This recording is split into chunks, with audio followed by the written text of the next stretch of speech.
To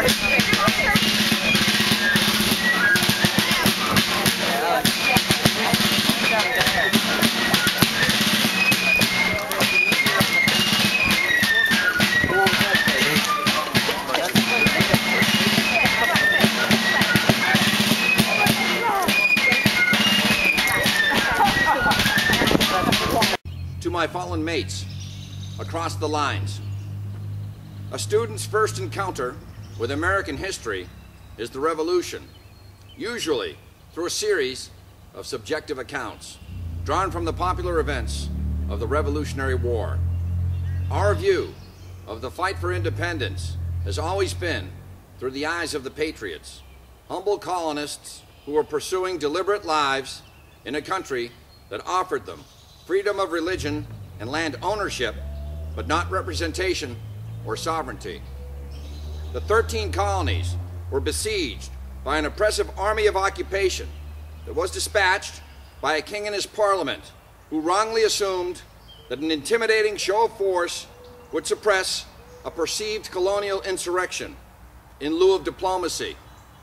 Punitive sanctions such as quarantine and seizure and other coercive actions would stoke the embers of discontent into a firestorm that raged in the name of liberty. Indeed, this is the historical foundation of our nation that we all have been taught. But today, let us consider the perspective of our adversary. The typical British soldier came from impoverished English, Welsh, Scottish, and Irish families.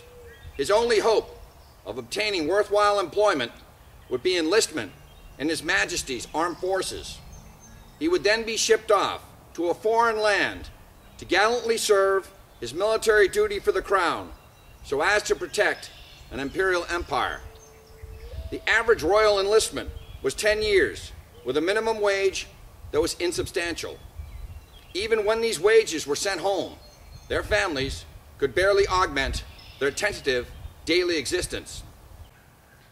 The British soldiers were nomads, living mostly out of their knapsacks and billeted in their personal tents. They took solace in the company of their fellow enlisted men by playing cards. Some wrote letters home and kept diaries, while others read any books that were available to them. Some men sedated themselves with rum. They were a handsome, mobile fighting force and could parade like no other army in the world. They had snappy red and white uniforms, the finest polished muskets, and glistening bayonets. They were well trained, yet ironically, they were unprepared. Myopia plagued the British High Command. To their defense, there were unforeseen circumstances, but there were also intonations of overconfidence and evidence of British officers putting their own personal predilections above the needs of their brigades. General Gage thought that the colonists would be lions whilst we are lambs, but if we take the resolute party, they will be very meek. Lord North assumed that the Americans would pose little challenge in the event of war, for they have no standing army or navy and only a few seasoned officers. Britain possesses a professional army and the world's greatest navy.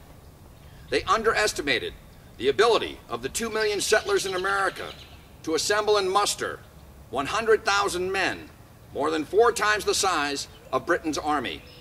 They failed to recognize that their fledgling colony could replace its losses and provision their troops more easily than they could, a lifeline that was stretched to its tether 3,000 miles back across the Atlantic Ocean.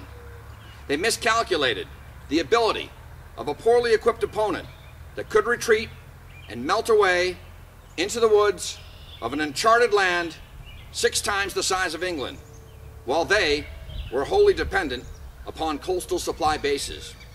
They lacked foresight that a protracted war would bankrupt Great Britain and risk a broader war with Spain.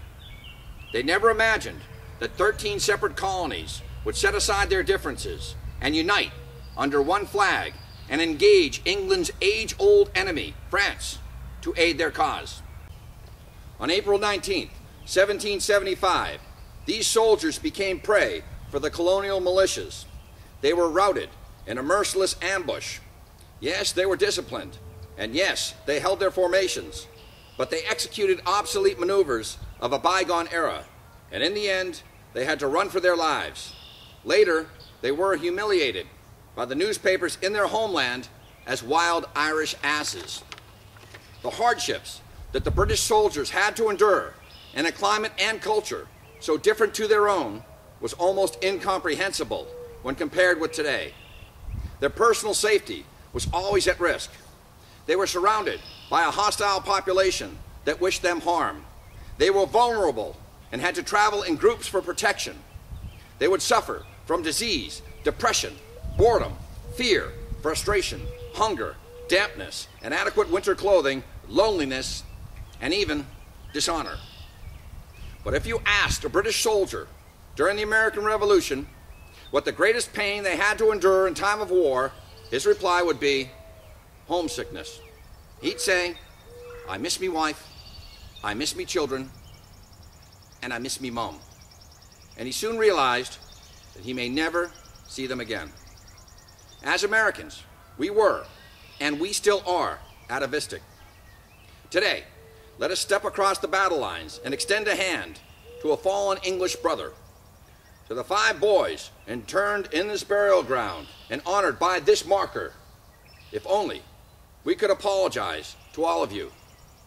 Our musket balls were meant for the policies of your monarch and his aristocrats. They were not meant for you. It wasn't personal, mate.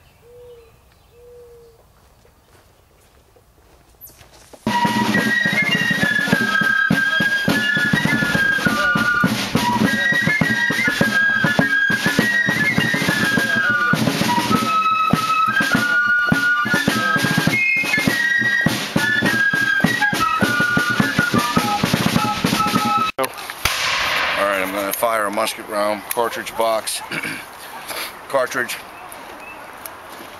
and then spit out the powder, prime.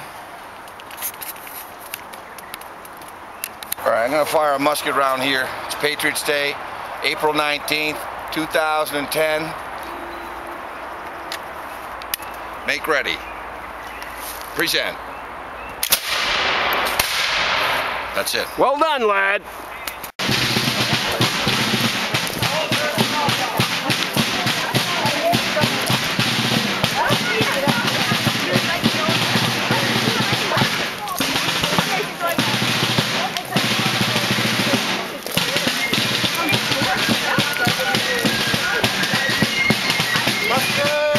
Cut. Yeah. Hold on. Rock and roll.